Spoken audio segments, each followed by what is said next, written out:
A warm welcome to you as part of our CareLight family. I'm Karen Walters and the founder of CareLight. As a nurse, I hope to be able to give you some important tips and information to achieve the right product for the best result for the right customer. I have some important tips that I think will help you get a better result for your customers that I would like to share with you, either from my nursing experience or from my exposure and time spent with CareLight pads. Now that you are familiar with the CareLight pads, here are some tips and information about getting those maximum benefits.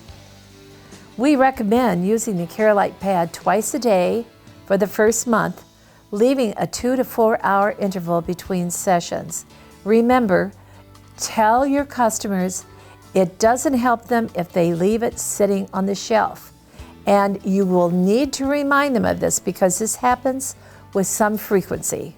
Research on this type of light therapy suggests that using the lights for 20 to 30 minutes each session with this much high quality light, that the body has released as much nitric oxide as it can in that specific location.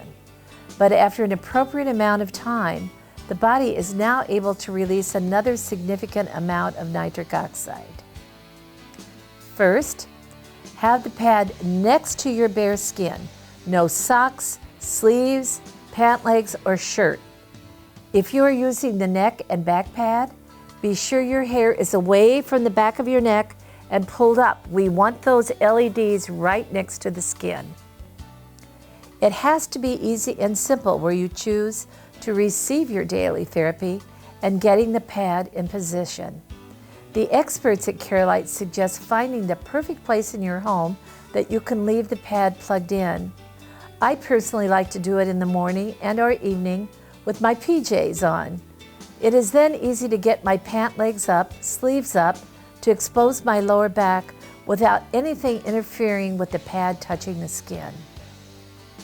With the CareLight foot and calf pads, once I have the foot pad fastened correctly around my foot, I don't unfasten it between sessions. I just slip my foot into the pad like I would a slipper. And this is something very important for older people, as it's difficult for many to bend down and at the same time fasten the strap around the foot. Leave your CareLight system plugged in. It won't be a problem. To get maximum penetration of the lights, I like to use a bed pillow to guide the pad to the contours of the body, no matter where it's at. That kind of snugs it in and gets all those LEDs close to the skin. And a good example of that is the 264 pad on the back. Will it get hot? You will feel a slight warmth from the LED bulbs, but it never gets hot. Remember, this has nothing to do with heat. Remind your customers it has nothing to do with heat. It is the lights that is working its magic. Our old thoughts of putting heat on pain or for circulation is old therapy. It is near-infrared lights that is the drug-free, non-invasive pain relief of today.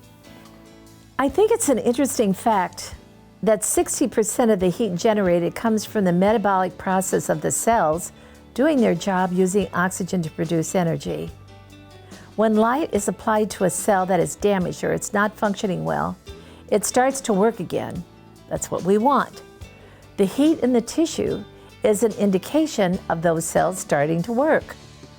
A client can touch the pad LEDs and see that their own sensation of heat in the diodes is less than the heat they feel in their tissue after using the lights. It is very common for people to think that not all the lights are working. The red LEDs shine a bright light. However, the near-infrared LEDs, although lit, are not visible to the naked eye. If in doubt, using the camera lens of a recent smartphone, angle the camera at the bulbs, you have to move it around a little bit, and you will see a faint glow of purple. And those are the workhorses of your pad.